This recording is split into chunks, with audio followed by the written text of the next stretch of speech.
Yeah, good morning, everyone, or good afternoon for those who are tuning in from Europe. Thanks for jumping in on Partner Rises and Performance in hosted webinar on 5 must-take actions for affiliate success in the new normal. For those who may not be familiar, my name is Mustafa Mira, Senior Digital Journalist here at PerformanceIN, and we're really excited to have both Partner Rise and Jeb Commerce with us to kind of go through this topic over the next sort of 30-40 minutes. So just a quick run through in terms of what we'll be discussing and who's involved. So we're really excited to have two great speakers with us. First of all, we've got Jamie Birch, CEO and Chief Incremental Officer at Jeb Commerce. And then also we have Cormac Jonas, Head of Partnerships Americas at PartnerRise.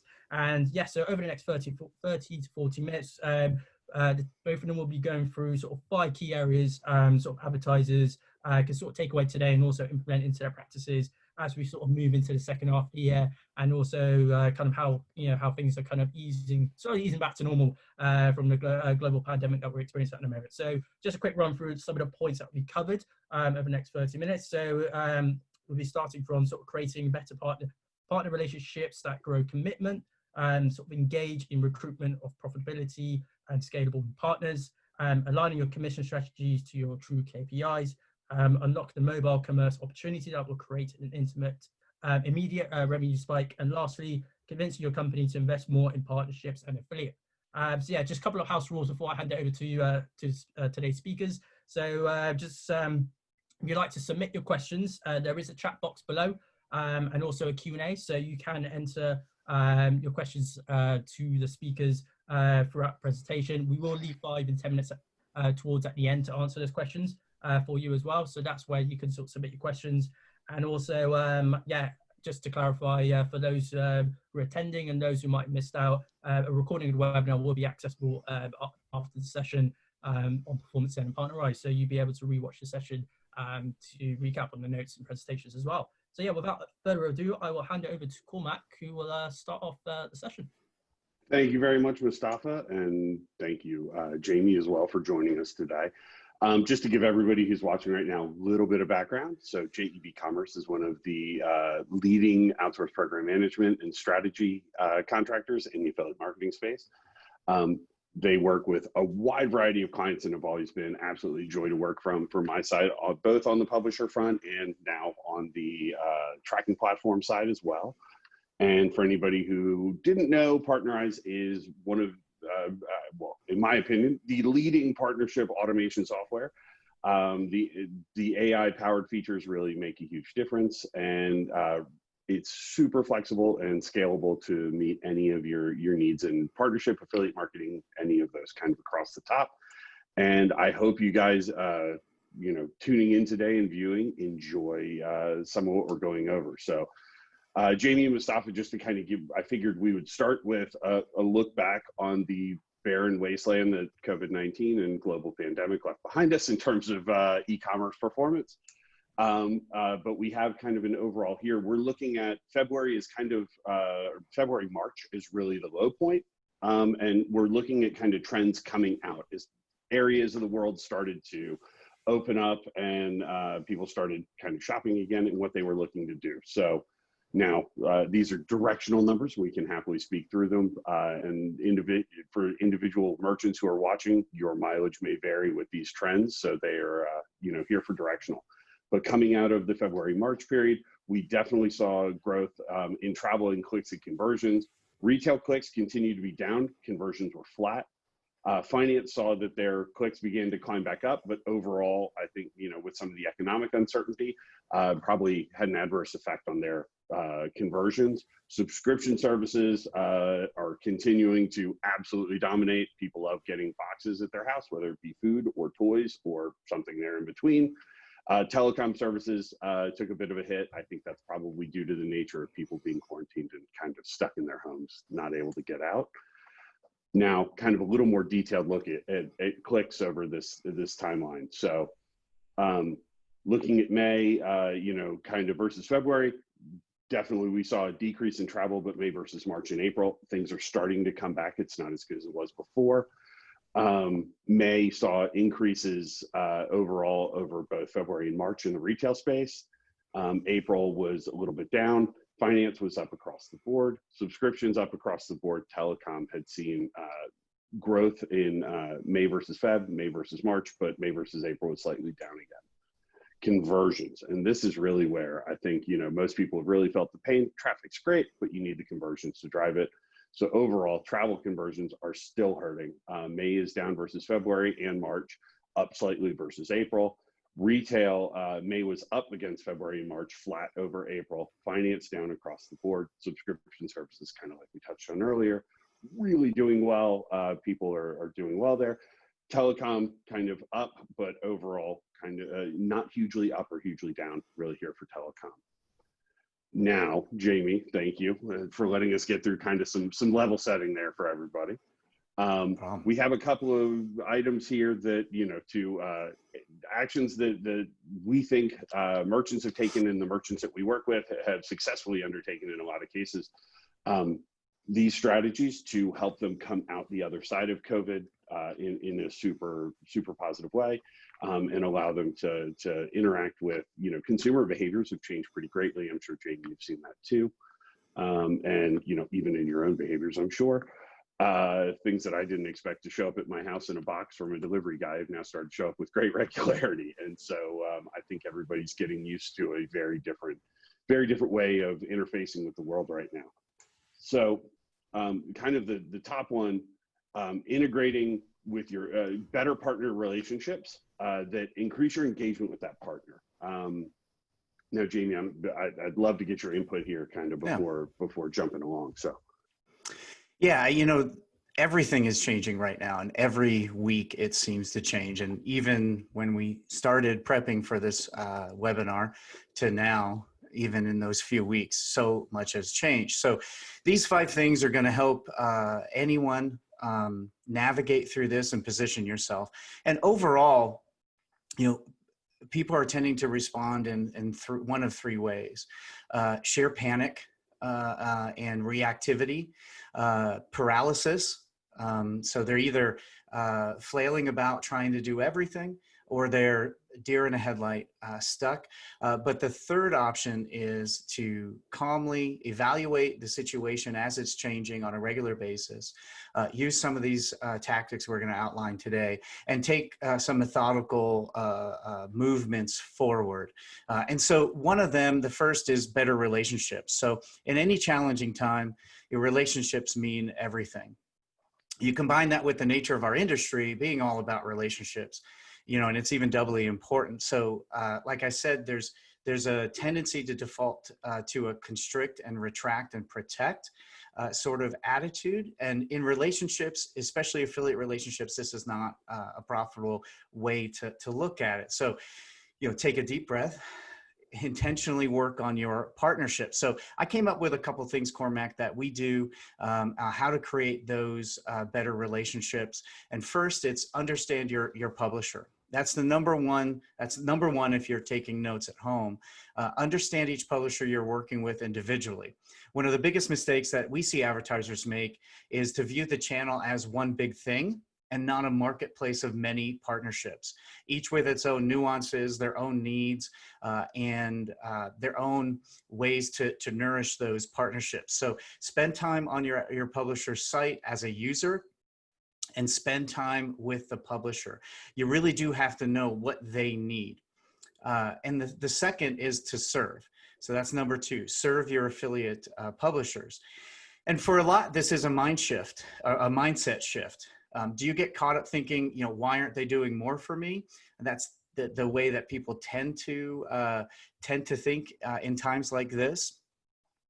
But having solely that attachment to your publishers, it's going to lead to short-term relationships that really aren't highly profitable. So I want to encourage you to ask them a question, make a call, ask them what you can do for them, and then listen and try to find ways you can be successful. Like I said, a lot of the mistakes that advertisers make is treating the channel as one big thing. Everyone gets the same communication, and it's all about driving sales to the advertiser, which at the end of the day, that's what we're doing. We're driving sales. But look to serve in times like these. And the reason those are important is it shows concern for their goals and builds trust. And you'll often find unique ways to help the affiliates that you hadn't seen before, and that will help you. I'm able to leverage and utilize relationships that I built 20 years ago, still today, based on this concept. And as I was writing, I was like, some of these are probably work really well in my marriage too. So these relationships ideas may work everywhere.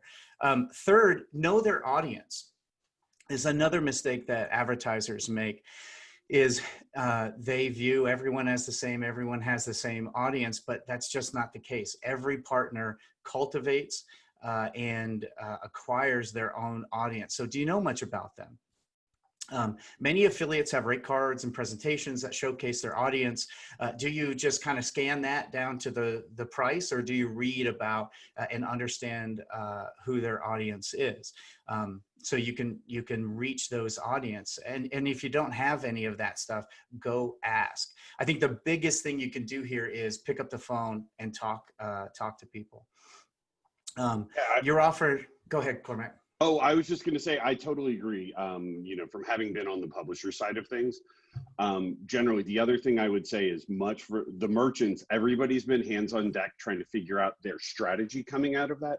Your publishers have been doing the exact same thing.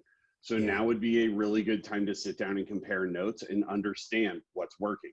Additionally, working with the other groups within your company who do SEM and social targeting, understand if you really understand the audiences that you're looking to get and interface your product, your service, your brand with, if you're able to go in knowing that, it'll better help you go to the affiliates with, rather than a hammer, more of a scalpel going, hey, these are the audiences I want to reach. What are your products? What are your solutions that best fit here? And you can put together a pretty good game plan from that. Yeah, definitely. And if you think about you're one organization trying a couple different things, and just like you said, you have access to 1,000 affiliates or more each one's doing a couple different things to try and figure out what's working and how to be profitable. So utilize that, share that information. It's one of the things I share later too, is transparency. Like my fourth thing was communicate. So right there, regularly, frequently, transparently, talk about, your top sellers, your inventory levels, promotions, audience characteristics. Like you said, Cormac, you have a view of the market, a little bit of that view, and there's a broader picture to be painted, and sharing that information cross departmental in your organization and with affiliates. But without communication, partners, they tend to fill that void with anything, or it'll be a voice of another brand. So make sure you're communicating with them. And then, use your newsletter, your email. One of the things that is often overlooked is the power of a phone call. And I've been preaching this for a really long time. If you get a phone call, it's kind of like the old days when we got a letter from someone. A phone call can mean a lot more. So don't overlook that when communicating, but also open up different channels for communication, of Facebook and LinkedIn and Twitter. Many of the affiliates use those natively and solely, so use those. And the fifth way is to ask your affiliates better questions. So what do you see working right now? What can I provide you that would change things for the better? What do you need right now? And what are others doing that you wish my brand was doing? So sort of crowdsourcing what's working and what's not. Again, you can view your affiliates as a channel to pull from, or you can view it as a strategic channel that you can get information from and share information, and everybody, that boat is lifted. The sixth thing I wrote down was to test everything. Placements, offers, creative. Testing helps you identify the activities with that affiliate that'll work really well. And it also shows commitment to your affiliate partner to make those relationships a solid, long-term, profitable one. And then, like we talked about earlier, my last one on this area is be transparent. Everybody's trying to figure out how to succeed right now. Everyone's trying to identify trends so that they know where to spend budget and what to do. Being transparent with your affiliates is going to encourage them to also be transparent with you. So open up and share what's going on with customers' purchasing behavior, your customer personas. And don't be afraid to do that. You have a large group of affiliates that are testing multiple different things that you can learn a significant amount from, and not everyone is doing that. I would agree with you absolutely. I think keeping I think in a lot of cases inside of global catastrophes and outside of them, knowing exactly kind of what your messaging is, how you're approaching these affiliates is absolutely key. And I think for kind of too long, it became a little bit of set it and forget it in terms of offer quality for a lot of folks, where some of the shifts coming now, if you look at some of the underlying data from retailers, their sales trends are all over the place and different. So knowing, kind of what your product offering is and how you can fit into those. One area that I think a number of folks hadn't really worked with publishers very well on, that I think on the other side of this, they would be wise to, is with PLAs.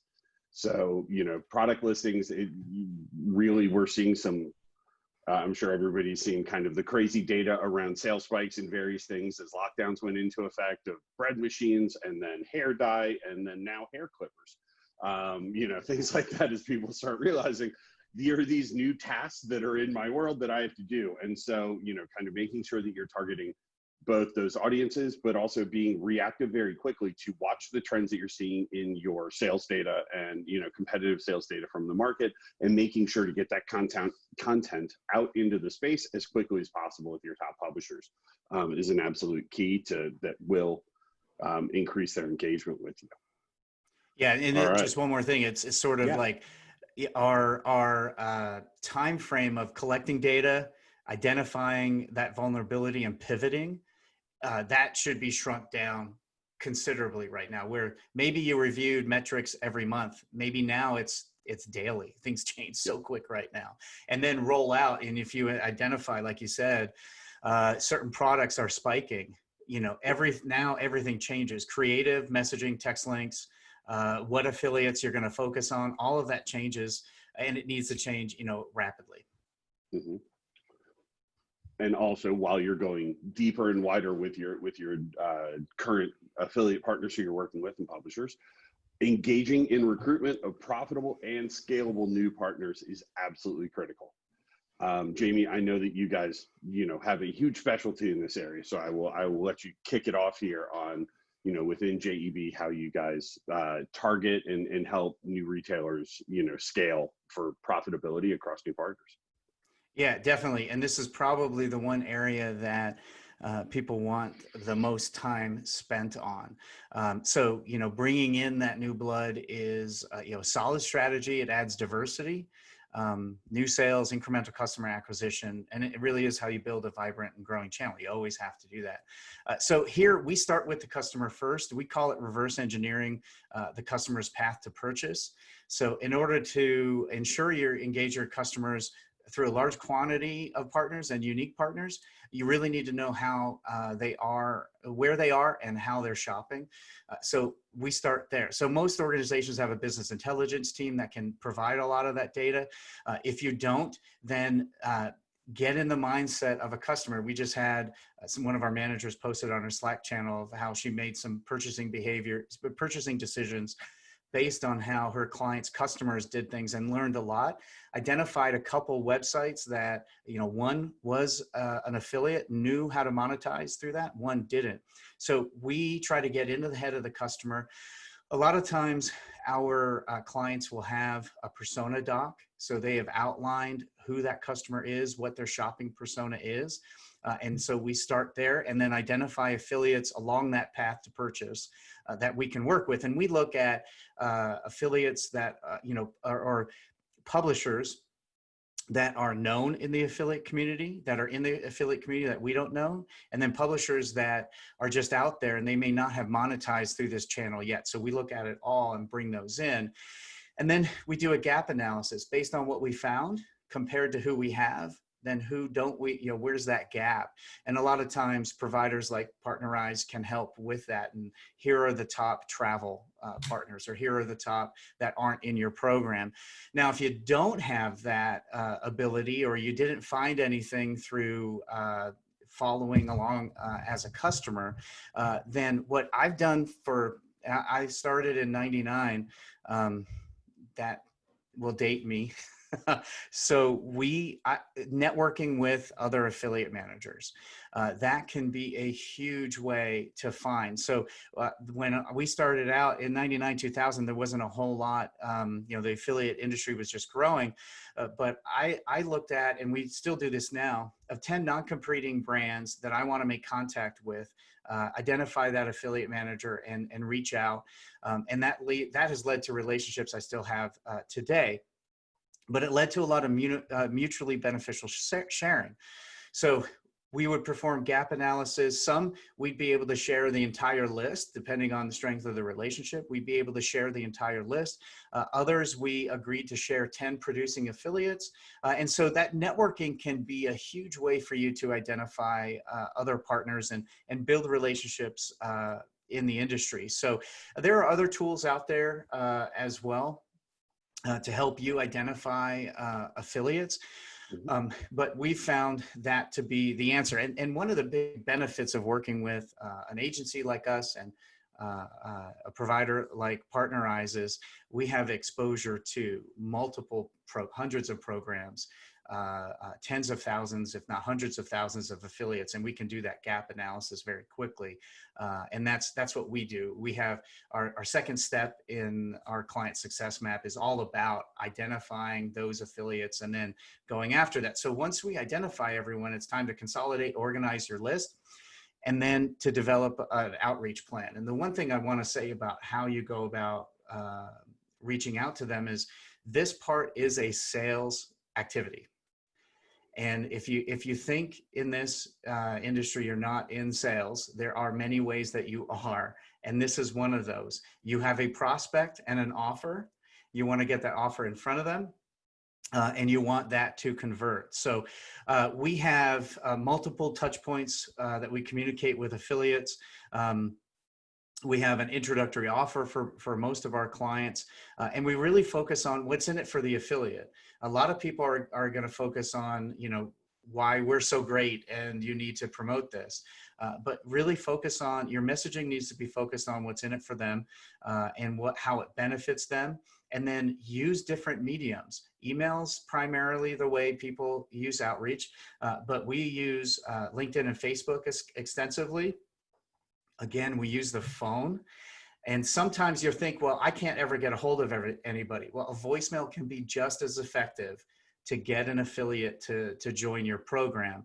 And we use postcards. One thing that's been really effective is if we have a really good prospect that we want in this program, we will send them a sample of our product from our client prior to asking them to join, or that's part of the ask.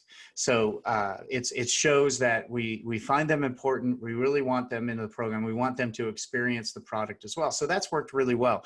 So, any good sales program focuses on the prospect, the offer and the process of getting it done.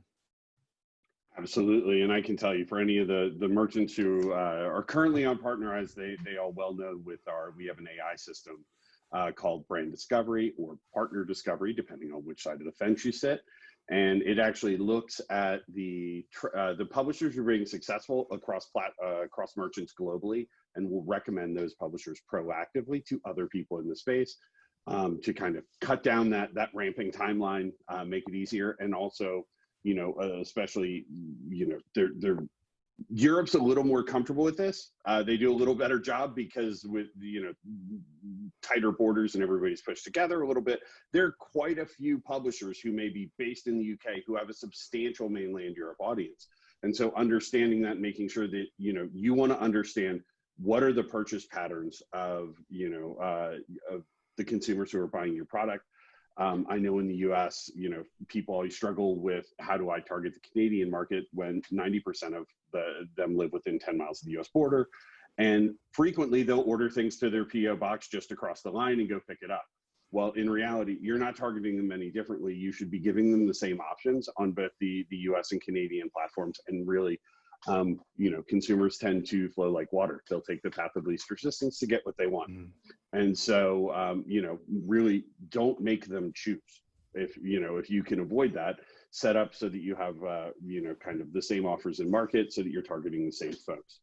Yeah, and Additionally, geo-targeting those makes a massive difference as well. hey, Cormac, you talked about set Yeah. it and forget it. This is probably one of the biggest mistakes that advertisers can make is the field of dreams mistake. Also dating myself now too. If you build it, they will come.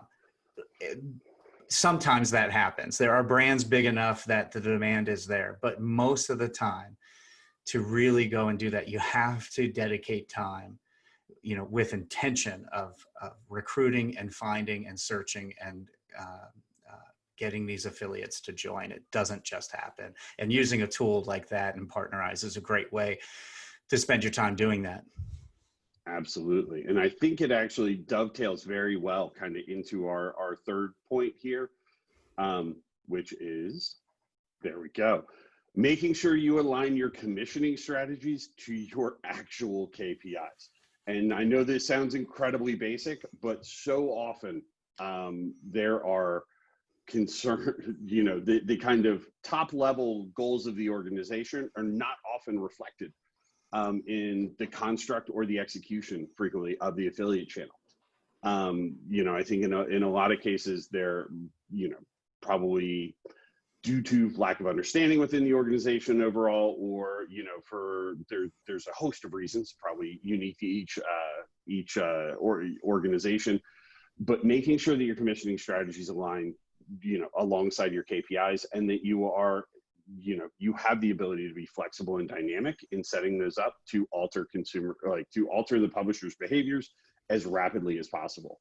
You know, if you tell them this is the area where we really want to focus sales for our business, and your commission strategy is de-incentivizing them from that, it's going to be very difficult to get them to shift. You know, so making sure that those things are effectively set up and balanced out. And I know, Jamie, this is an area that you guys spend a lot of time working with merchants on at JEB. So can you give us a little look under the hood and you know, tell everybody for free what normally they don't get? Yeah. Well, we call it alignment, you know, and this works with kids too. If you want, I know we're both parents, if you want a certain outcome, you got to make sure from the top to the bottom, everything is in alignment to get there. So where we see a lot of this being a problem is when advertisers want new customer acquisition, but they have nothing in their program set up, absolutely nothing to incentivize for that or de-incentivize the one type of behavior. And I think it goes beyond just commissioning strategies, but at a very basic level, if you're looking for you know, new incremental revenue, then is your commission structure aligned with that goal? Are you commissioning more for those new customers? Can you even determine when a new customer happens? How you commission, like what time? Do you commission in real time, or do you do a batch or an API? That'll be determined based on how quickly you can determine if an order meets a certain commission criteria. So if you're, like I said, new customer acquisition, incremental. So that's another thing we're seeing a lot of advertisers want to get to, is only pay or pay more or incentivize more to get an incremental sale. And that definition can be you know, it and is widely different for every single advertiser, and every single advertiser we have, even new customer, is different. New could be completely new to the company, never purchased before.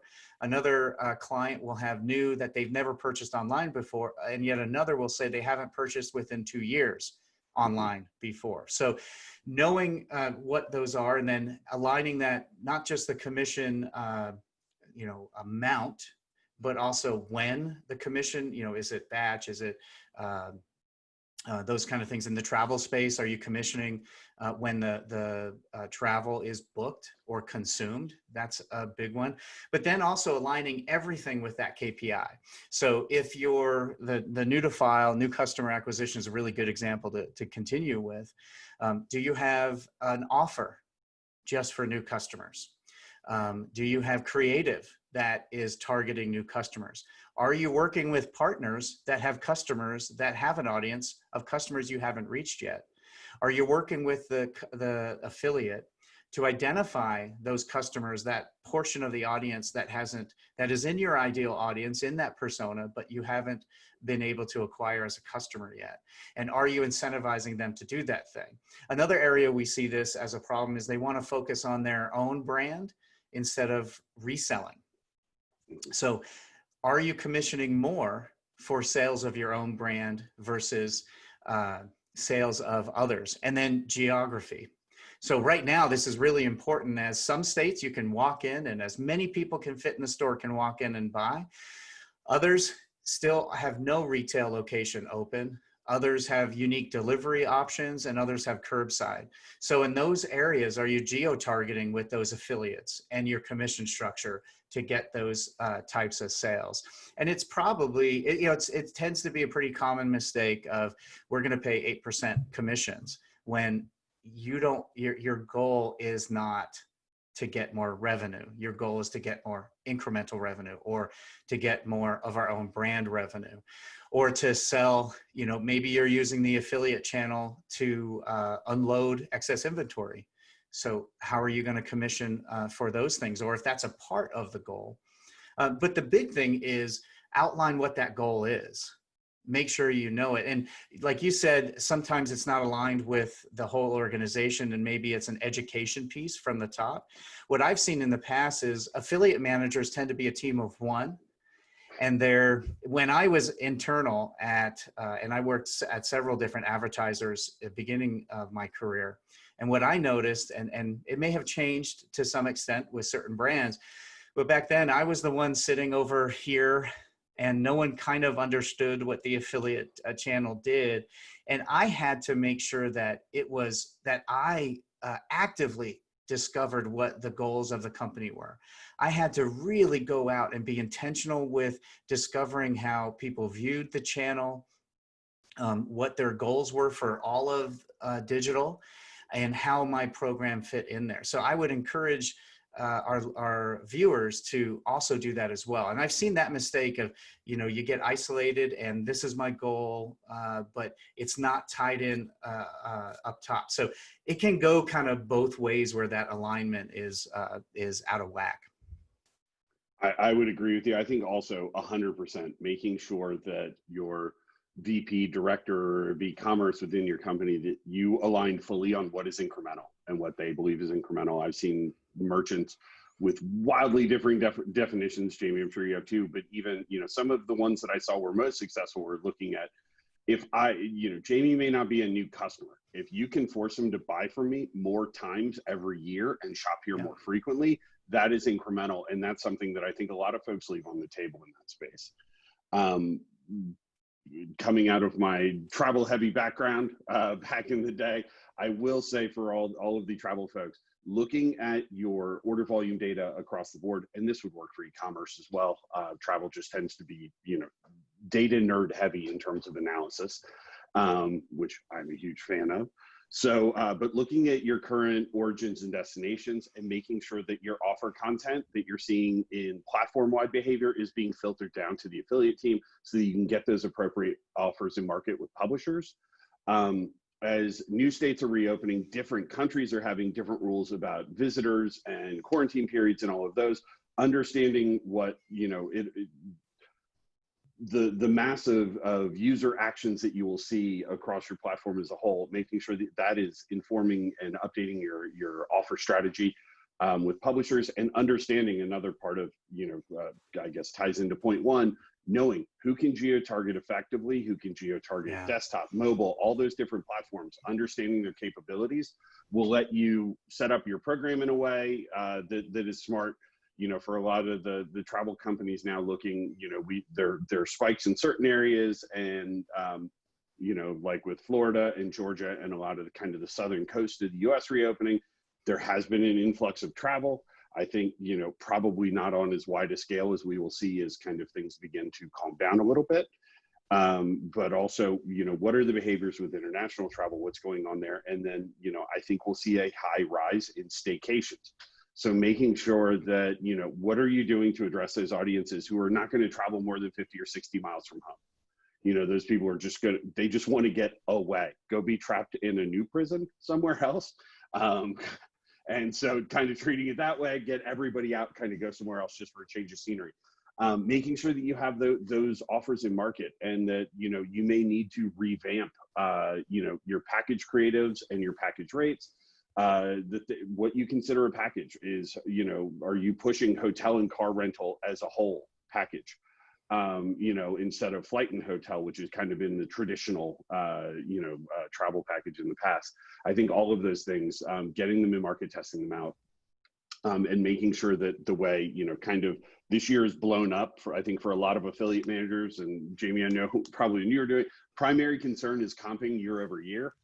And, you know, in the current situation, that's not going to be possible. So now's the time to dig in and find, you're going to have to mine harder to find the same amount of resource and the same amount of sales. So you're going to need to test rapidly, make sure that you understand really the items that your company is, you know, make sure there's complete clarity on what your company is trying to accomplish, and make sure that your strategies and rules that fall under that support that top line strategy. So, you know, a little bit of internal work to make sure all those things align, and also what your technology shortcomings may be. When are you able to detect a new customer? What are the factors technology wise that you're using to identify that new customer when they come in? You know, is it simply on email address? Is it MAC address, shipping address? All of these factors, understanding all those so that you can communicate them to publishers, making sure they know exactly, you know, here's what we have, exactly here's what we're using to qualify it. I think the risk is very low overall in terms of them trying to gamify it or do anything, because effectively they have to pass that message to consumers who will end up making a choice there. Yep. Yep. And we tend to isolate when these kind of things happen and then figure out what to do, but work with your technology provider, reach out to other smart people to help you figure this out. And rapid testing and movement is going to be, and I keep going back to, I love movies. I keep going back to World War Z. Movement is life. And like now, that's what we're talking about. We got to try those things. And this alignment is perfect, because if you get it right and it starts to work, things move really easily. And these relationships we talked about in the first one start to become profitable and show you encouraging signs, and really much more rapidly. Absolutely. And Jamie, and just to highlight the disparity in our kids' ages, we're not on World War Z. Mine would be from Frozen 2, which I've been forced to watch repeatedly. And I would say, when you don't have data to back up all of your decisions, all you can do is the next right thing. And so that has been one that we have routinely been using. You know, how do you approach this market? Make sure that what you're doing, you know, it's right by the consumer. It's right by, you know, your profitability margins and the demand you're trying to generate. If you operate from that place, I think you'll be in pretty good shape to start off. Yep. And then one that point number 4, I kind of feel like this has become massively important kind of overall. If you haven't addressed mobile commerce yet, there's a million other webinars that can tell you why it's important. We're going to assume you know that you need to have this set up. Jamie, what have you been seeing with retailers and kind of, you know, now with everybody being stuck at home, multi-screening behavior is shot through the roof. Cross-device tracking is of the utmost importance, knowing how these folks are doing it. Yeah. I've seen some brands that both on and off of the Partnerize network who are now running their TV commercials with high-res QR codes so that you're able to pull that offer up from the TV. You know, brands are starting to figure out that very few people and actually sit and just watch a TV show anymore, just watch a football game. They are sitting down with a phone or a tablet and kind of doing both at the same time. And, you know, so making sure that, you know, mobile commerce, it's always amazed me looking at APAC is light years ahead of the US. I would say EMEA is a good bit ahead of the US. It's coming here. You know, I think in a lot of cases, what I've seen from my parents and my family and the boomers in that generation, no offense to any boomers who may be watching, but they are starting to get into mobile commerce. They're looking at shopping apps. These are behaviors that 5 months ago, if you had said, hey, have you thought about, you know, using Instacart? Not a one of them had considered it. They like going to the grocery store. These behaviors are also changing. This mobile audience has just become basically gone from a group of kind of early adopters, and then growing out of that into more of a commerce space. And now it's everybody. You know, everybody is doing some form of shopping on their mobile phone or mobile device, you know, be it a tablet, and making sure that you are able to do that. I have some tech benchmarks that personally, your mobile page load speed is massively important here. Focus on page load speed. Defer any big options. 3.5 seconds on 3G is ideal. You know, that is really, if you're in that neighborhood, you're doing very well. Making sure that you are optimizing your sites and your programs to take advantage of mobile. And then additionally, as these states reopen, it is a perfect time to, you know, really build in your omni-channel strategy here. You know, making sure that however these folks want to shop, and if they want to come into your store, or if they want to do, you know, buy online, pick up in store, curbside, pick up in store, that they are able to transact in the way that they want to with you. Really hear from retailers, this is the thing, they travel 24 hours a day with a communication device to buy stuff from you in their pocket. Make sure you make it easy for them. Don't make it more challenging. So, all right, I will step off my soapbox here, Jamie, and see, I know you guys worked with a bunch of merchants. Preach on, brother. Done an excellent job in this space. I'm just hugely passionate about it. It's one of the things that, these are simple things that so frequently it is a detail that too many people have gotten wrong for far too long. You know, the technology side and what you serve, mobile responsive design, you know, I think has come a long way, and people are doing a much better job of it. But I think there's some of the, you know, really the areas we tend to build things for Wi-Fi. And in a lot of cases, how you need to be designing your mobile web page is for the worst possible scenario of how they may get connectivity. So in the US, 3G should be your benchmark. You know, building for 5G is easy. If everybody's got broadband speeds on their phone, go for it. Throw up live videos, do whatever you want. You know, you need to make sure that these folks who are shopping on 3G are able to transact in a way that they don't bail at the cart level. And, you know, that's been a difficulty a lot of folks have struggled with over the years. Mobile checkouts are slow. The payment options are getting better. You know, everything's kind of smoothing as much as possible, but this area you need to make sure that, you know, you're on top of. And I guess, Jamie, to go, how are you guys advising your merchants who were behind the curve, I would say, on areas that they immediately have to dig into? And then for your folks who are really out front and kind of on the leading edge, what are they looking to next? What are the areas that coming out of that for them will, you know, they go, hey, this is awesome in mobile. You know, kind of similar to the 2016 when everybody had to have an app, and now it's my mobile web page and my app look identical. Wherever you want to buy from me, I'm happy to sell to you.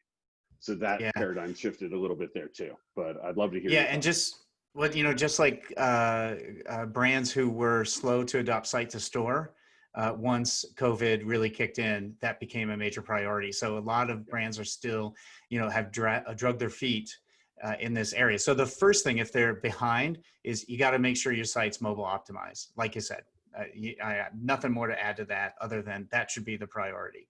If it's not easy on 3G to make a purchase on your site, then don't do anything else. Anything you augment of driving more traffic to it is going to be a problem. So, so do that. And we work with some of our clients on that and have seen amazing results with their mobile conversion. On the other side, you know, if they're doing things really well, the basic stuff. So in step 3, you know, number 3, we talked about alignment. So make sure your commission structure is aligned with mobile. So are you commissioning more on mobile to ensure that your affiliates are promoting the ability to do that? A lot of partners have mobile apps. So again, back to step 1, understand your affiliates, know them. Do you know which affiliates have a mobile app? Find out and talk about optimizing on their mobile app. And then mobile banners, your creative is a different type of creative on mobile. So make sure you have that optimized and test all of that. Test the affiliates, test the creative, test the offer, test the commission. And then regularly make sure your affiliate tracking is working, especially when you talked about cross device. That's huge here. And if you're wondering what that is, you can kind of get an idea of what that would be. But if you don't know whether you're tracking cross device, then it's time to find that out. But in times like this, it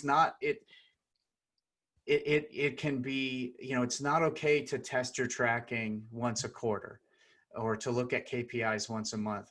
Especially what we've seen is in mobile, there can be a lot more can break. There seems to be more hands in the development pie. It's a little, it's newer.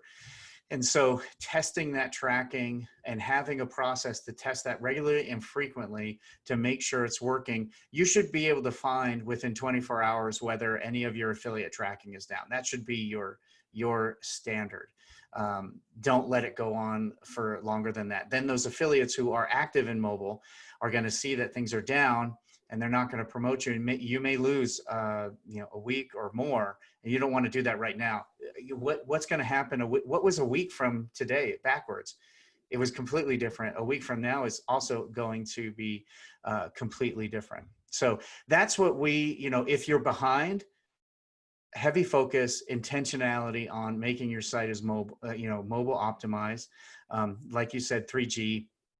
And then if you have all that done, make sure your commission is aligned, you have creative and a good offer, and you're testing those things, and then work with mobile affiliates like Drop, Tap, Joy, and things like that.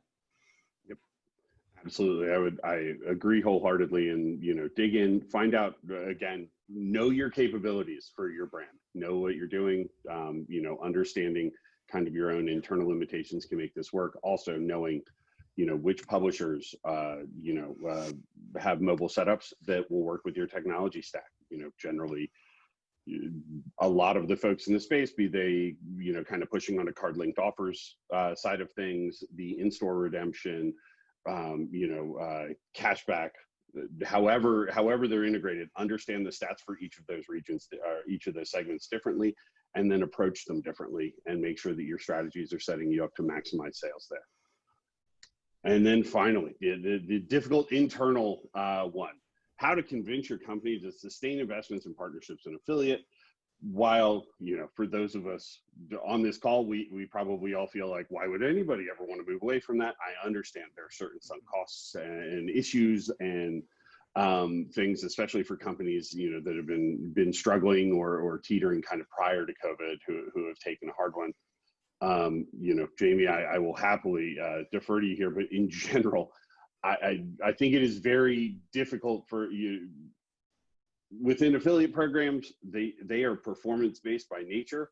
And so overall, getting buy-in from your company where, hey, yes, we may end up spending a lot of money overall. We're only paying that money when we've confirmed a sale that fits within the parameters we've set.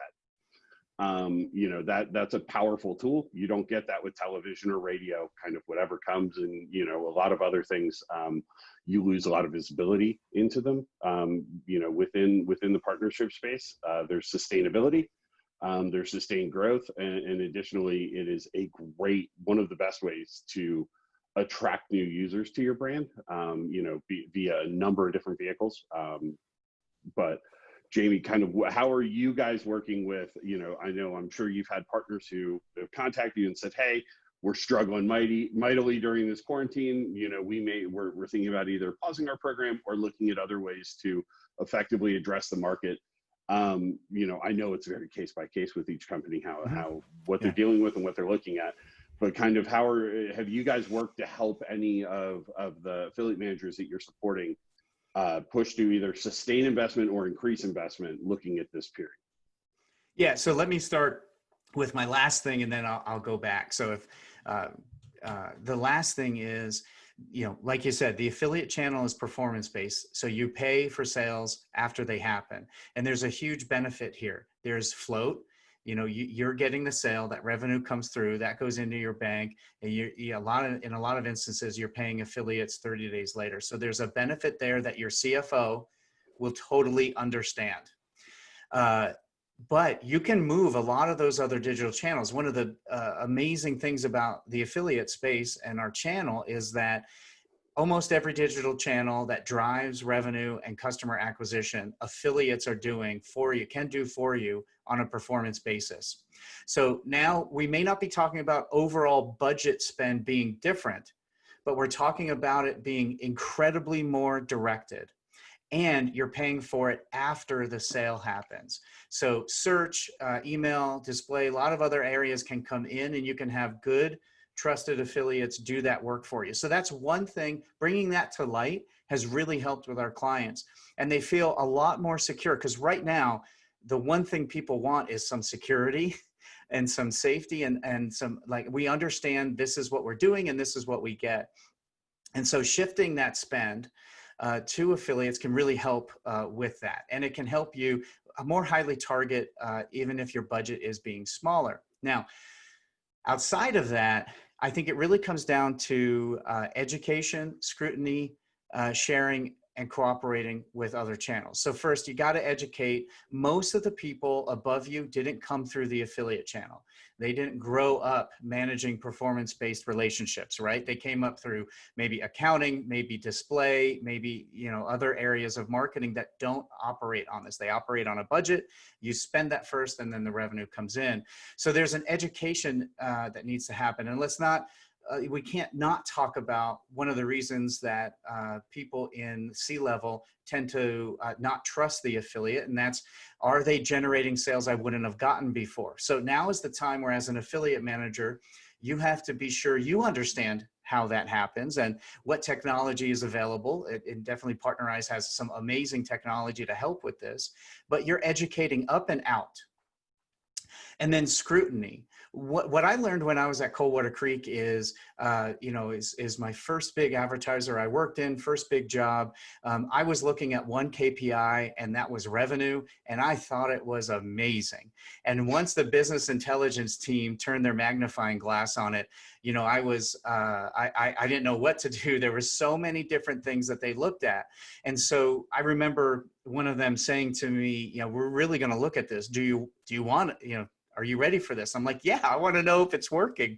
You know, a third of my life is dedicated to this. I want to know that it's working. So having that own self-scrutiny builds trust within your organization, so that they know you're looking at these things, and you're looking at cookies being overwritten. You're looking at cart sniping, whether it's happening or not. You're evaluating before they are whether a partnership is valid or not, and then letting them know, hey, we stopped working with affiliate X because we don't think it's hitting our goals, and they're bringing customers we probably would have got before, or whatever the KPI is. So that scrutiny, and then share those things up and out in your organization and start to cooperate with the other channels. I've seen a lot of affiliate managers pull back and say, I'm not going to work with the search guys because they just want all our revenue.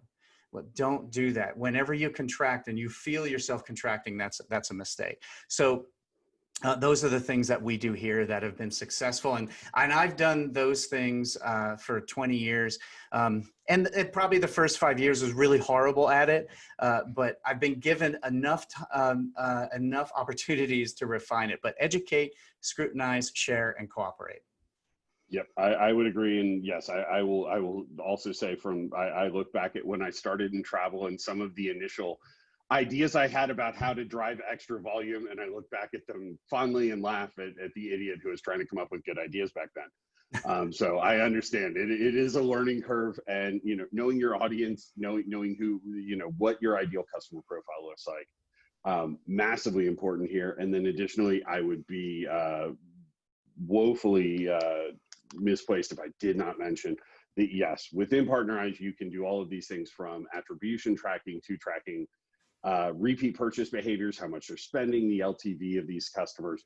There are a wide variety of things that we can automate and track and make it much easier for you to feed those reports back. You know, kind of, if you start getting questions from CFOs or from, you know, VP of e-commerce or whomever is kind of over your budget, being able to provide them back, hey, here's the purchase behavior that we've seen, here's the lifetime value the customers we're getting from affiliate, all of these different metrics. And also making sure that you're using those. Your social team should be taking those consumer profiles that come in through your partner channel and using them to build lookalike audiences on your social channels where you're targeting those folks. making sure that you're out in front of them. Additionally, from display, where else are these people going? You know, what are other touch points you can have where, you know, you potentially leave yourself open to another brand's messaging kind of stepping into the purchase funnel and taking it over at that point. You know, making sure that you're using all of this, the detailed knowledge and kind of granular data that you're able to get out of the affiliate channel and informing the other channels will only make your company's investment in partnership and affiliate larger, because you're benefiting the org as a whole, but you're also driving these incremental sustainable sales through partners. So yeah, I think you know, all of these, not just in times, I think, Jamie, you probably agree, these are good, not just, these are good in any normal. You know, these are really good. You know, these are definitely things that right now, if you're not doing them, get focused on it, because they will definitely affect your sales long term. But definitely areas to dig into. So yeah. Jamie, do you have any closing thoughts for us? And then we will jump into Q&A.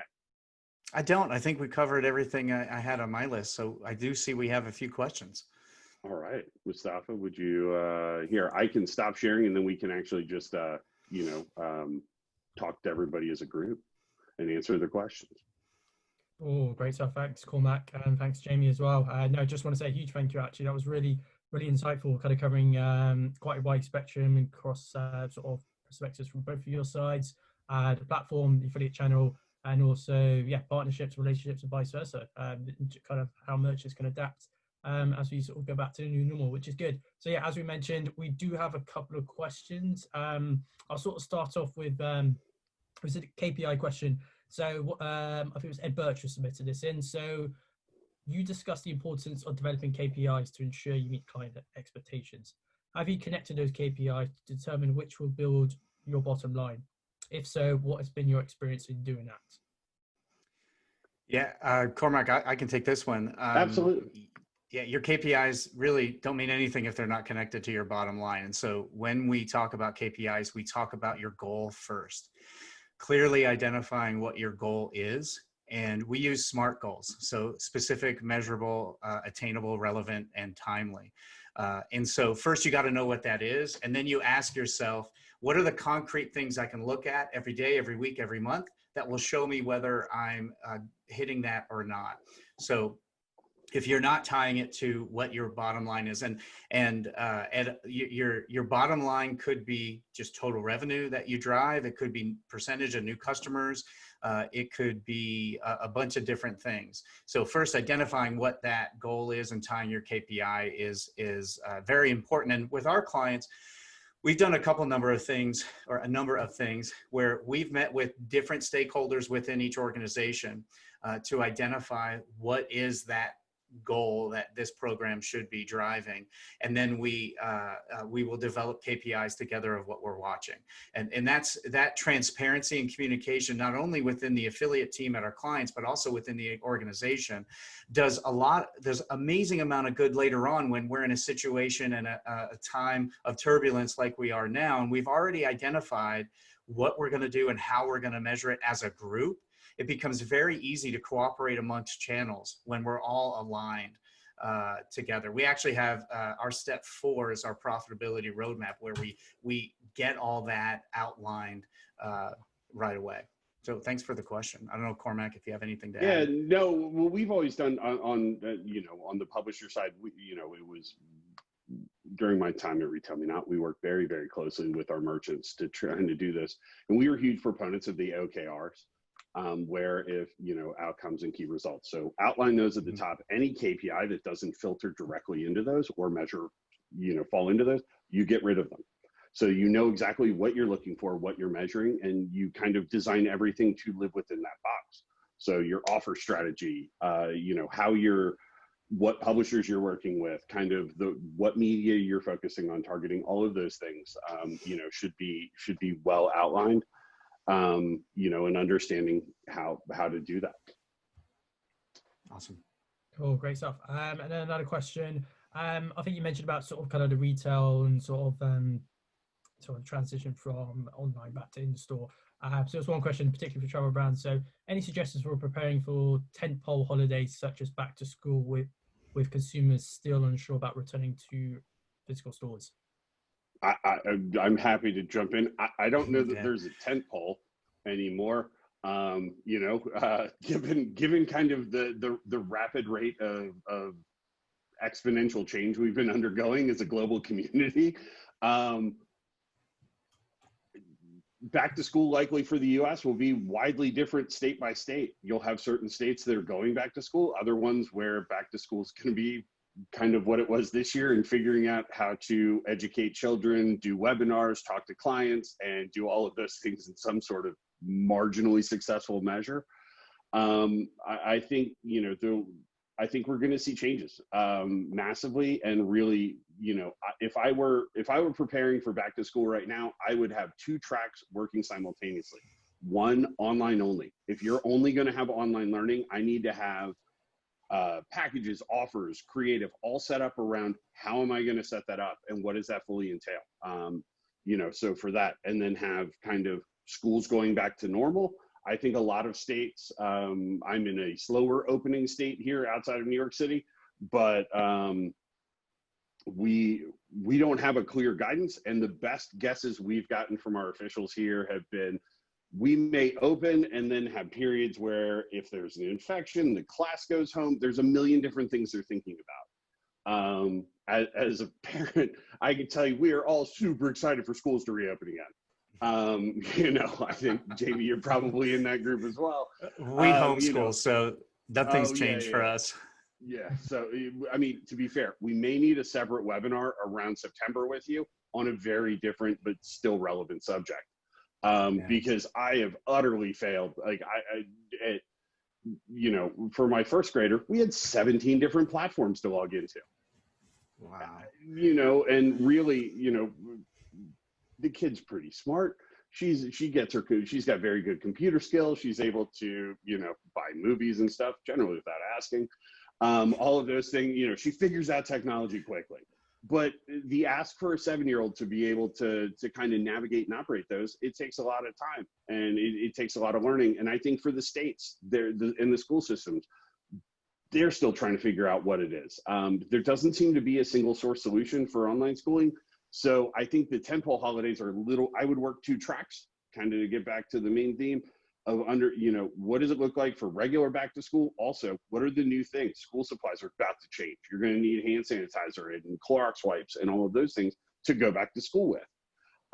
So, you know, making sure that you're building those out and messaging them correctly, and letting folks know when they have to adapt to those. And then on the flip side, you know, support and things for parents who are going to be, you know, homeschooling, because I'm sure, Jamie, we entered into this, but the number of the art on our walls in certain rooms has changed greatly in the classroom. We have whiteboards all over the place. You know, we've done our best to kind of set it up into a makeshift school.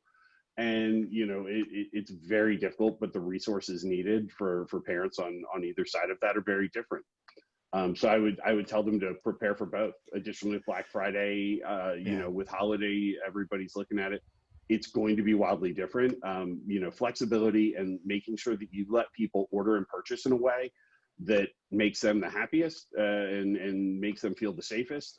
I think that's a big area that for interfacing with brands, you know, making sure that people feel safe and confident. I know a lot of the pizza places have done very well with contactless cooking, delivery, everything, and their industry is held strong. I think we're going to re-examine tentpole holidays at least for 2020, potentially going further. But it is a good roadmap for what do you do in shifting sands right now. You know, everything's all over the place. You know, multiple plans and having fallbacks. You know, knowing really extensive planning is going to be absolutely critical. And Jamie, please give me some advice on how to set up my homeschool. Yeah, well, I can definitely do that. We'll probably do another webinar. The thing I would say is be clear with your plan and open to changing it often. Do not be emotionally tied. I went back and looked at Q2 plans that I made this year, and I just like, oh, that person who made that, so cute. It's so funny. But be clear with those plans. So if you fail to plan, you plan to fail. So don't allow the uncertainty to keep you from planning. And Cormac, I would add, it may not be 2 plans, It may be for your organization 7. It may be 3. It may be 17. You know, your finance team, I guarantee you, has multiple plans on how they're going to reduce costs and get through this based on certain triggers and certain things. So you may want to look through that and just plan for each one. And when things change, and they have every week, they've changed, then you can bring out that plan. But set aside some time, maybe get away from whatever your office is if you can, and come up with those plans for different, your different reaction to different things. And then when those things happen, pull that plan out, adjust it as necessary, but don't get emotionally tied. Don't get worried that it changed. We're going to go, no one knows what back to school looks like. I've seen it in Idaho. It's been awful. It has not been a great experience.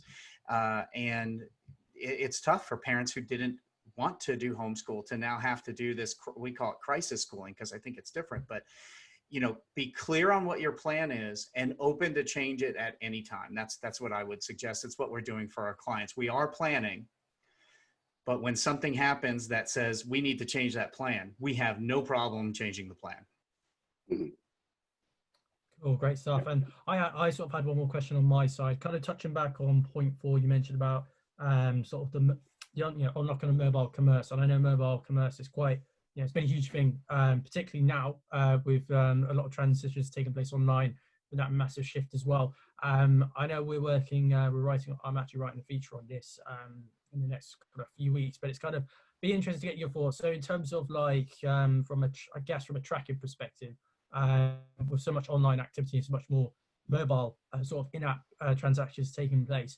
I know you guys mentioned sort of the platforms and what you guys are doing in place for affiliates and advertisers to kind of utilize this opportunity. But I think, I think there could be more awareness of it. I think it's still like there's a big opportunity that's been missed to an extent. So it'd be kind of, do you reckon should there be more awareness of it, and how can, as an industry, we can all prepare and make sure, like the brands and the affiliates involved in their programs can make sort of the best opportunities of mobile commerce, particularly now.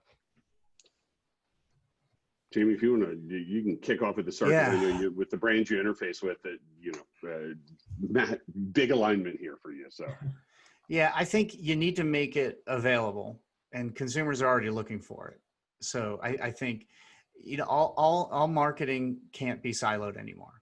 So, the brands have to get away from, this is one silo, we don't market this here, or, it all has to be integrated. So I would say, yes, that's what happens. As far as the industry, like Cormac said earlier, we're behind other regions and globally on this. So I'm not sure. I think brands need to do a good job of having options on mobile, making sure those are optimized so friction is removed as much as possible, and really, challenging any sacred cows they have that are keeping them from making this seamless for everybody. Because a lot of times it may not be technology that's the problem, but it is some sort of sacred cow that the organization has that they're not willing to get rid of. It's all, if we've learned anything from Amazon, 100% focus on the consumer.